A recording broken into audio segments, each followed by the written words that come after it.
Hello one and all, and welcome along to the EuroFantasyLeague Podcast. We're back once again to bring you our fortnightly update of all the goings on in the Premier League, La Liga and Serie A. And by we, I'm talking about myself, Jamie McLean, and I'm back once again with the Renegade Master. It's Dave Fennick. Hello there, Dave. Afternoon, Jamie. How are you doing? Not too bad. Champion. Let's get the show on the road.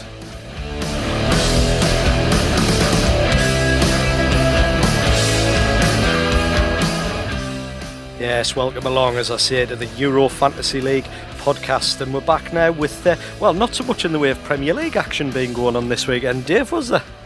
No, it was FA Cup week, wasn't it? So not a lot to talk about in the Premier League, but no. I've got something that you'll probably find interesting later on the show. All right, okay, well, I look forward to that. So, yes, if you just tuned in and you're wondering who you're listening to at the moment, I'm Jamie McLean. I'm joined by Dave Fennick, and we bring you a fortnightly update on the Premier League, Serie A and La Liga with a bit of a fantasy twist. All the stats come from EuroFantasyLeague.com, those wonderful folks over there, and we bring you, as I say, a fortnightly update, and you can find us and subscribe on quite a few platforms. We're actually on even more now, Dave. We've got iTunes, Acast, Google Play, Podcast Addict, Stitcher, TuneIn. We're now on Spotify and YouTube as well, so it's quite good. I was quite chuffed to see us getting on Spotify, so that's good stuff. Yeah, very good. It looks nice as well, the EuroFantasyLeague podcast page on Spotify, so not too bad. So we'll get going in a couple of minutes with our weekend winners. But last time out, Dave, we played a little game where I give you a few clues and you guess the player in question. And these players are always going to be someone who would have featured on EuroFantasyLeague.com back in the day. You know what I mean? Back in the day, how long ago are we talking about? Well, it depends. I mean, but they will have played in either the Premier League, La Liga or Serie A. So, right. You know, it is going to be people that you've heard of generally. So I've got a first, even though the last one, he had played in the Premier League, hadn't he? Yes, he did. Of course he did. He played in Serie A as well. So, So I've got one lined up for you today. So I'll just give you a couple of quick clues to get that old brain matter. We'll try and get that kicked in quite early this time, right. Shall we? So this player was born on the 24th of July, 1971. And he began his youth career at the very same club where he retired. So there you are. There's a little bit of a taster there. That's, like I say, hopefully you're not going to get that just yet, but just a little bit of a taster for you getting things kicked off. Okay. So we're going to start off now with the weekend winners. And as we say, there was no Premier League. It was all FA Cup action this weekend. So we've actually got our very first weekend winners, I think, that doesn't have any Premier League players in it whatsoever. So, and I think by the looks of it, what you're going to tell us, it hasn't got any midfielders or attackers in it. It's all defenders. It does. It is all defenders. Yes. Yeah. Yeah. I've done my homework, mate. Well spotted. Aye, very good. So we're going to go with the first one then, and that's Jordi Alba at Barcelona. 9 million he'll cost you. 9 points he got. That was a goal and the clean sheet in their 2-0 win at Eibar. So Barca's maintained the 7-point lead at the top of the league. It's a little bit closer than it was last time we were here. Yeah. At the top are we going to talk about La Liga later? Oh yeah, absolutely. Yeah. I know Alba's made he's made over 150 appearances for Barca now. Great left back. Previously with Valencia, 28-year-old now, Jordi Alba. He joined Barca in 2012 for 14 million euros. That seems like a bit of a bargain for him, really, doesn't it? It helped get Barcelona back to the winning ways after they got back-to-back draws, which is why they've lost a little bit of the lead at the top of the league. But as you say, we'll come back to the league table itself a little bit later. And in second, do you want to go with the second one, or do you want me to? No, I'll let you fire away, mate. You carry on. Juan Pierre at Girona. 4 million, 9 points he got as well, so it's another La Liga defender. His contribution was very similar to Alba's, actually. Scored a goal when they kept the clean sheet. That was in their 3-0 win at home against Leganes. So, right, and do you know this lad's full name? I do not have it written down, but I'm guessing that you do. There you go. I'm on fire, aren't I? You are, Juan Pedro Ramirez Lopez. Oh, very good. Very strong start. Well done, Dave. Started his career at Las Palmas, and that's where he was born. He did, I've got that down as well. Born in Las Palmas. Spent time there before going on to play for Racing Santander, Granada, and Valladolid on loan as well. He joined Girona in 2016, helping them get promotion to La Liga for the first time in the history at the end of of his first season. So Impressive. not bad from Juan Pe there. So he's the second of the weekend winners. And the third one is a player we've mentioned on here before, isn't it? Alexandro at Juventus. Yeah, do you know his full name? I'm going to guess Alex Sandro. No, Alexandro Lobo Silva. Okay, very good. Yeah, Brazilian, isn't he? And He is. I described this player, I mean, he's a left-back as well, 27-year-old. And I think he's very similar to Roberto Carlos, you know. Yeah. He's a great player, like great strike on him. He's got a lot deadly of left similar foot. attributes. And, Yeah, absolutely. I mean, he cost you 10 million to get into your fantasy team. He got 9 points as well. He scored Juve's only goal in the 1-0 win at Torino. So he's not done bad, really, since he signed for them from Porto about 3 years ago. I think it was about 26 million euros he signed for. And he's on 10 caps for Brazil. He won the Under-20 World Cup in 2011 and got a silver medal at the Olympics in 2012. So that win, thanks to the goal from Alexandro, means Juve remain just a single point behind Napoli. So that rounds up the 3 weekend winners. Do you want another quick clue before we move on to the best? Yes, I mean, I've just been trying to think how old he is. So what date did you say he was born? Who's that? The player in question? 24th of July, 1971. So he'll be 46 at the moment, 47 in the summer. Yeah. Okay. Now, his very first coach was Cesare Crevellaro, who was also the active coach at the time of his retirement. Right. And he earned 60 international caps, scoring 7 goals. So there's confirmation for you. You will know the player as I was thinking of somebody else there, but I'm sure this lad scored more than 7 goals. All right, okay. Do you want to have a little hazard a little guess, or do you want to hang on for another couple? I'll hang on waiting, and I'll not embarrass myself. All right, wise tactic, very wise. Yeah. So that's the weekend winners and a few of the clues. Again, we've possibly already got people listening at home shouting the name out. You know, they possibly already know who it is. I think it's good if I just wait till the end, isn't it? Really, even if I have got it, so then it doesn't spoil it for our listeners. Yeah, a bit like Dennis Bergkamp last time. Yeah. So, I mean, of course, the other option is you can have a guess, and I can just not tell you one way or the other if you're right. No, I'll keep it. I'll either say I've got it or I haven't. Right. Once I know it, if I know it, I'll tell you I've got it. All right, that sounds good then. So that's the first bit. If that makes sense, I think I confused myself there. I think didn't take much, mate. Well, like I say, I think I did understand what you were saying, but then again, I'm concussed at the minute, so it made perfect sense to me. So there we go. If you just hang fire for a few moments, we're going to get ourselves prepared, and then we'll be right back with the best 11 of the weekend.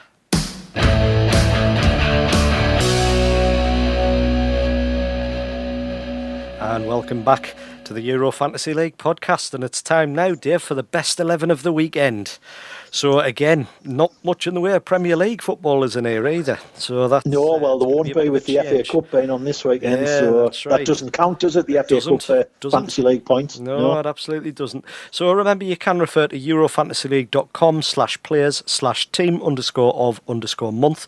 Gives you the team of the month. This is just the best 11 from the last few days. Quite often you'll find 2 people in the same position with the same points. We tend to go either with the cheaper one or someone whose contribution meant a bit more. You know, it maybe had a bit more of an impact. So with that said, in goal, we've gone for Mattia Perrin at Genoa, 2 million 7 points. He's been at Genoa, I think, all his career. He started there in 2010, and he's stayed there ever since. He's represented Italy at under 17s, 18s, 19s, 20s, 21s, and I think, if I'm not wrong, made 1 appearance for the full national side in 2014, but he's been pretty loyal to Genoa. Yeah, well, he has, and that's not something that you see very often in football. Certainly not in football. Yeah, he's Mattia Perrin. You're quite right. He did get 1 international appearance for the senior team.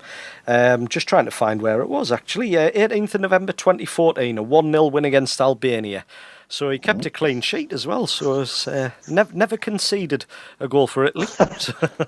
So Mattia Perrin there, the goalkeeper, and he's supported just ahead. He's got Jordi Alba at Barcelona, who we've already mentioned. Goal and the clean sheet in the 2-0 win at Eibar, who's also flanked by Juan Pe and Alex Sandro. So the 3 weekend winners all go in the defence of the best 11 of the weekend. And they're joined by Johan Mojica Another the Girona Colombian lad, isn't he? Yes, another Girona player. That's quite right. Yep. Yeah, on loan from Rio Vallecano, I think. Rio Vallecano, it is indeed. Yep, he's on loan from Rio Vallecano. Spent a bit of time at Valladolid on loan again. So yeah, he's made a few. So that team of the week, the defence. Yeah, I think you're right. Has a bit of lopsidedness about it. You've got 3 left backs in. Come on, got to sort your game out. Well, do you know, you're always going to find something to pick on me for, aren't you? Because I've actually gone through and researched. You wouldn't think I was normal if I didn't. All of these players so far have played the full game. So there we go. You're clinging on to that one. Yeah, that's my defence there. So yeah, all right, 3 left backs, but they've done really well, so they deserve a place in there. Then in midfield, we've got Sergio Canales at Real Sociedad. 2 million, 8 points. That was a goal, the clean sheet, and an assist in their 3-0 win against Levante. He only played 79 minutes though. Poor. All right, okay, I'll allow that. Yeah. So Sergio Canales, and he's partnered by Marco Asensio at Real Madrid. He'll only cost you 5 million himself to get in the team. That was 8 points as well. 2 goals in the 5-3 win at Betis. And then they've got Cengiz Under at Roma. 6.5 is that the Turkish right winger, I think? Yeah, that's right. Yep. Yeah, he plays for Turkey, I think, as well. Under does, yeah. He's a Turkish international, and he's been at Roma since only last year. He only joined them back in the summer. Right. About 13 and a bit million he signed for them. So not bad, because he's getting quite a bit of praise at the moment. I know on our Twitter feed there's a lot of links from some of the regular guard just praising Cengiz Under. So yeah, he only played 87 minutes or so, another half day. Like 87 minutes, to be fair. That's, it's pretty. He's done his shift, hasn't he? Yeah, he has. And then we've got Benito Nicolas Viola at Benevento. And they had a vital win. Yeah, it was 3-2. Yeah, we're going to talk about Serie A in a bit, but it was a vital win for Benevento. Yeah, that's right. Well, he's 2.5 million, 6 points, a goal and an assist. So really, I think, is worthy of a place in the best 11, because, like I said before, the impact, the importance of his contribution. And so Benitez, Nicolas Viola. And then up front, we've got a couple of familiar faces. We've got Kevin Gamero at Atletico Madrid. French international. Yep, 6.5 million, 6 points, goal and an assist in the 2-0 win against Athletic Bilbao, even though he actually, hands up, only played just over half an hour. Yeah, and he's getting on a bit now, isn't he? He's about 30-year-old, 29, 30-year-old, I think, signed from Seville. And, French international. I mean, you're quite right, 30-year-old, 13 international caps, made his debut in 2010 for France. Yep. So Kevin Gamero there, and he's partnered by Jonathan Kelleri at Las Palmas. The Argentinian, on loan from Deportivo Maldonado. And I'm sure, if I'm not wrong, he spent time at West Ham and didn't do very well a couple of years ago. Yeah, that's right, he did. That's where I was saying the familiar face would come from, because he spent time in England. 1 goal in 17 games for West Ham. So not great. He managed to match that goal scoring just in the 90 minutes here. He scored Las Palmas' only goal in the 2-1 home defeat to Sevilla.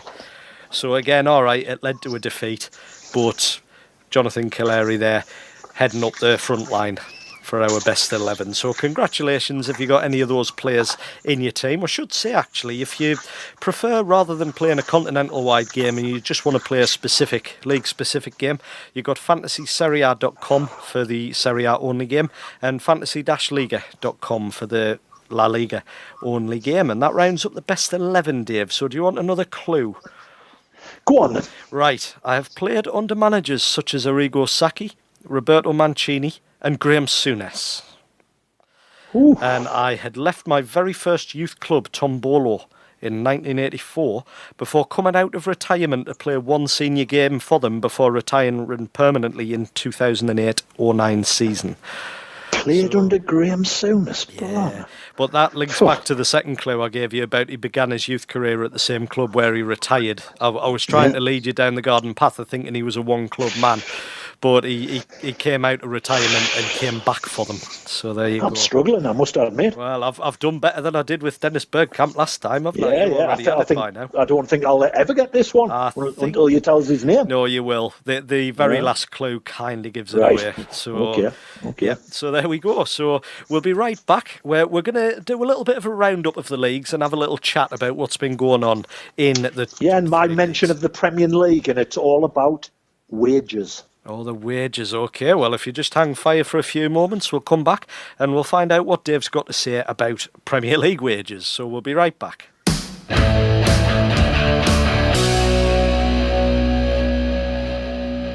Okay, and welcome back to the EuroFantasyLeague Podcast. Now, Dave, you've really piqued me interest there, talking about something to do with wages. Obviously, money's always a topic of interest. So what have you got? What have you been looking at? I've just been looking at a global sports salary survey, so it involved basketball, all sorts, but I've just sort of looked at the football aspect of it, and that the average Premier League player earns more than £50,000 a week. So that's the average. Yeah. So Man United are paid the best in the Premier League at an average of £100,792, right, just behind a Manchester City with £100,691. So there's not a lot in it. Only about 30 quid difference or something there, isn't there? Yeah, and even bottom of the league, West Brom, pay an average of nearly £43,000 a week. So you would think with that kind of money you could pay for a taxi and not pinch one, wouldn't you? I've got something to say about that later on. Right, okay. But Barcelona there in La Liga, they pay an average of £126,875 a week. Beautiful.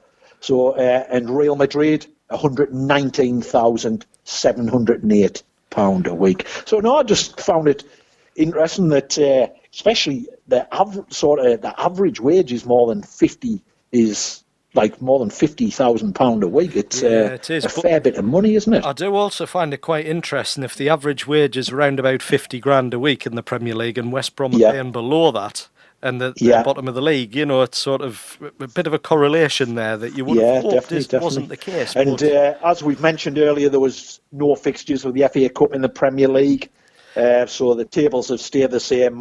It's Man City's all day, but where it is really interesting is at the bottom of the league. I mean, you've got West Brom 5 points adrift at the bottom of Stoke on 25, and you've got Southampton 26, Huddersfield 27, Swansea 27, Palace 27, Brighton 28, Newcastle 28, West Ham 30, Watford 30, and Bournemouth 31. Yeah, I know. I was going to say from 10th down, there's only 11 points separating them. Unbelievable, isn't it? It is, really. I mean, I know West Brom, they've lost 3 on the bounce now. They look as though they're really going to struggle unless something miraculous happens there. But, just to think that Bournemouth, who are mid-table, if they just miss out on a couple of results and somebody like Stoke or Southampton pick them up... Yeah, Bournemouth a couple of fixtures this weekend. There's 3 I've looked at. You've got Bournemouth versus Newcastle. That's a vital one for both sides. Yeah. You've got West Brom Huddersfield, which is vital. And you've also got Brighton Swansea. So whereas the top of the league's not really interesting, it's game over. The bottom of the league is where it's all going to happen. Yeah. There's going to be a lot of twists and turns before the end of the season, I would imagine. I mean, it's incredible though, isn't it? You've got West Brom bottom and Stoke second bottom. Now, Stoke are only 2 points adrift of Huddersfield in 17th, but at one point, Stoke looked dead and buried, and they've pulled themselves back into the mix.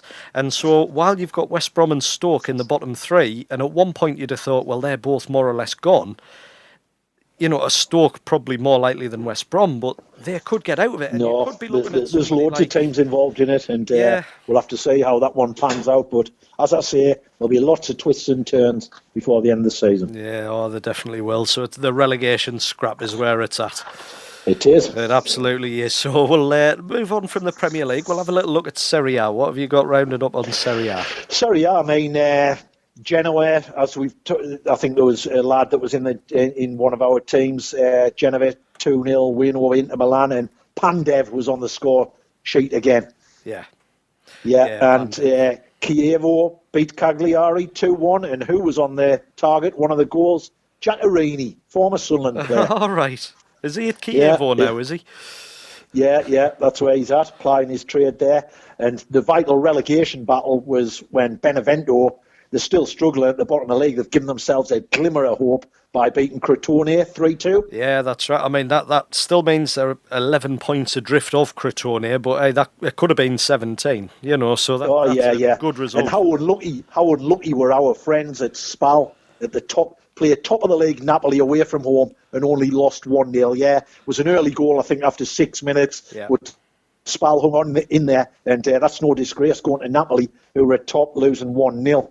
So the top of the league, Napoli 66 points, Juventus 65, then Roma in third, but only on 50 points. And at the bottom, Benevento 10, Verona 16, Spal 17, and Crotone 21. Yep, so there you go. And yeah, as you say, Napoli beating Spal 1-0. Marquez Loureiro scoring that goal after 6 minutes. Yeah, and there's a vital game next Sunday where Crotone are at home to Spal. So oh God, so another. Yeah, that's a vital one. And then the other standout game, really, I mean, it doesn't matter. It should matter, but the way the league table, Roma play AC Milan, so it's always spicy. But where AC Milan are sitting in the table, it doesn't really matter. But Roma, AC Milan, always a big game. It's always a big game, but then again, AC Milan are tied with Sampdoria for the European places, but AC sitting outside of them on goal difference, so that is still plenty riding on that. I mean, Roma are only third; they're only 4 points out of their rivals Lazio. You would just think them two teams with a history in that they'd be up there challenging for the league. Yeah, sort of thing, it's more a case they're both fighting for their own Roma 16 points away from leaders Napoli. Yeah, that's it, 50 as opposed to Napoli 66. But yeah, I mean, like I say, Roma and AC both fighting for their own agenda rather than battling each other for the same goal for a change. Yeah, definitely. So are we going to head to a break, or are you going to give us another clue? Then we'll come back and have a little round up and look at La Liga. Yeah, that's absolutely fine. So, right, I've got 2 clues left, but like I say, one of them is probably going to give things away. So I'm debating. Right. I'll give you the next one, though. He ranks Juventus, Parma, Lazio, Inter Milan among his former clubs, not in that particular order, and also Blackburn Rovers. Also black. So name them teams again. Juventus, Parma, Lazio, Inter Milan and Blackburn Rovers. That's not all of his former clubs, but they are among his former clubs. So do you want the last clue so that this might totally get you there? I want the last... I'll have the last clue. Right, I represented my country at the 1994 World Cup alongside someone with the same surname, and he missed the decisive penalty in the final against Brazil. Now, that's quite a famous penalty shootout, if you can remember who missed the penalty. 94 against Brazil. Would that be Italy? Oh, it is Italy, yep. It certainly was. It's Italy. He's played for Blackburn Rovers. Mm-hmm. You have a little think. We'll go to a break and we'll come back and I'll see how you've got on. I'm struggling, I must admit. I'm struggling badly. Right, we'll see how you get on when we get back. Right.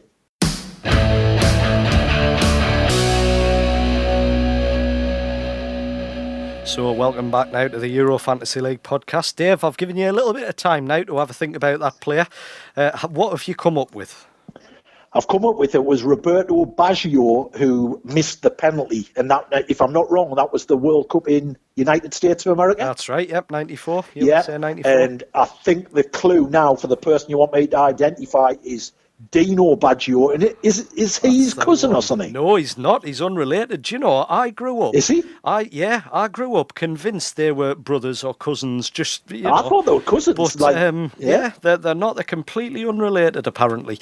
Well, I've thought that all the time I've watched them play. Yeah, no, same. Apparently Baggio's quite a relatively uncommon surname as well, and they just came through in the same region and at the same time, but they're just completely unrelated. So that surprised me when I was researching that. Say I do some homework on my own from time to time. You do. And I must admit, that was a lot tougher than the Dennis Bergkamp I got. I know. Much more tougher. I actually thought the Graham Souness bit might have thrown you off, because just thinking, that's a bit random. Yeah. But there we go. So yes, Dino Baggio, well done, Dave. I'll have to make it even tougher next time, won't I? And I'm sure you didn't consult anyone in the break there as well. So there we go. So we've come back now. You've had a think. You've given us the name. We didn't do La Liga before. So what have you got going on in La Liga? I mean, Barcelona continue to set the pace. I think they're about... They're about 13 points. No, about 7 points clear 7 of points Atletico clear Madrid. are, yeah. But quite a few clear of Valencia in third place. But Barcelona, Paulinho is an official record breaker for Barcelona. And do you know why? Why is that? Not for his 8 goals in 23 games, but it's the most amount anyone has ever played without losing. Oh, right. So he's played 23 games. There was a lot of eyebrows raised when he came from, I think, a team in China, didn't he? To Barcelona. Yes, I think it was Guangzhou, wasn't it? He scored 8 goals in 23 games, but it's the most amount of La Liga matches anyone has ever played without being on the losing team. That's very good. And that's that is 23 games. See that 20. That's the kind of record you like to hear, not the records like we hear all the time about Jack Rodwell. You know that's a really nice record that is for Paulinho.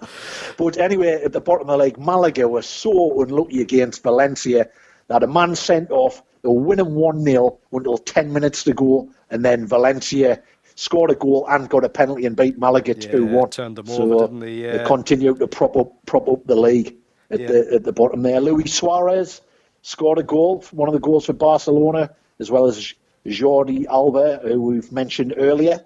Malaga, continue at the bottom. Real Sociedad beat Levante 3-0 on Sunday, and Diego Costa scored for Atletico Madrid, one of the goals as they beat Atletico Bilbao 2-0. Yeah. So the league tables in Spain, Barcelona 62 points, Atletico Madrid 55, Valencia back with 46. And then at the bottom, reading up, Malaga 13, Deportivo 17, and Las Palmas 18. And this week, La Liga, no standout games really, but a full fixture list. Yeah, well, I mean, I've got a little stat for you as well about that Malaga-Valencia game. The equaliser for Valencia was scored by Francis Coquelin, former Arsenal player. Oh, the ex-Arsenal player. He scored for Valencia in only his 7th game after failing to do so at all in 160 games for Arsenal. Good work, fella. Good stats. There you go, yeah.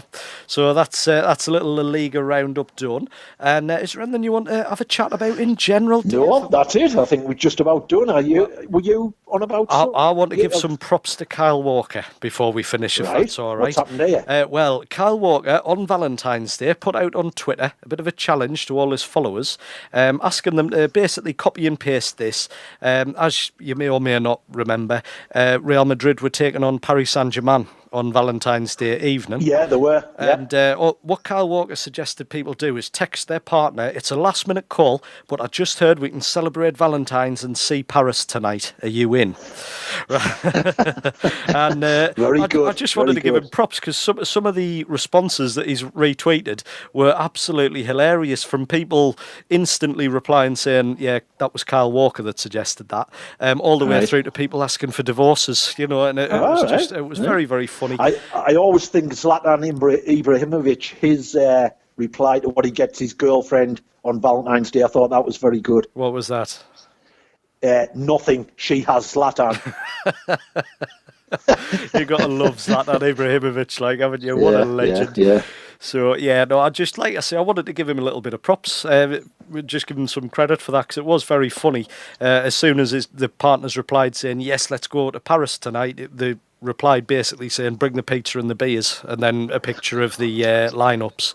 Very good. Yeah, very good. And the winner, who was a gentleman called Tom Langley, he got himself a signed Kyle Walker Man City shirt. So that was pretty good. Well, myself, I booked a table for 8 o'clock on Valentine's Day. All right. And, I just only hoped, after I'd booked it, that she could play snooker. Hey, so very good, very good. Yeah, I mean, I didn't. The old ones are the best. They absolutely are. We didn't tend to do very much, actually. We just had a nice meal in the house. We did. It was very, very nice. Yeah, very romantic. Yeah. And I also wanted to say, nothing to do with romance, of course. A very happy birthday a few days ago to Roberto Baggio, who we alluded to earlier on. Right. It was his. Was it you? Was it him? You were having the meal in the house? Yeah, that's right. I wish it was. Yeah, absolutely. Right. Actually, on Twitter quite recently from the EuroFantasy Pod account, I asked a question, which I'm going to put to you in a couple of minutes, basically asking who your absolute hero is. You know, the player that you knew if you had him in the team. Football-wise? Yeah, you knew if you had him in the team, you had a chance. And Roberto Baggio just one out. You know, for every one suggestion of someone else, really? we've probably got about 5 saying Roberto Baggio. Mind, I think a lot of our followers on there quite possibly are Juventus fans.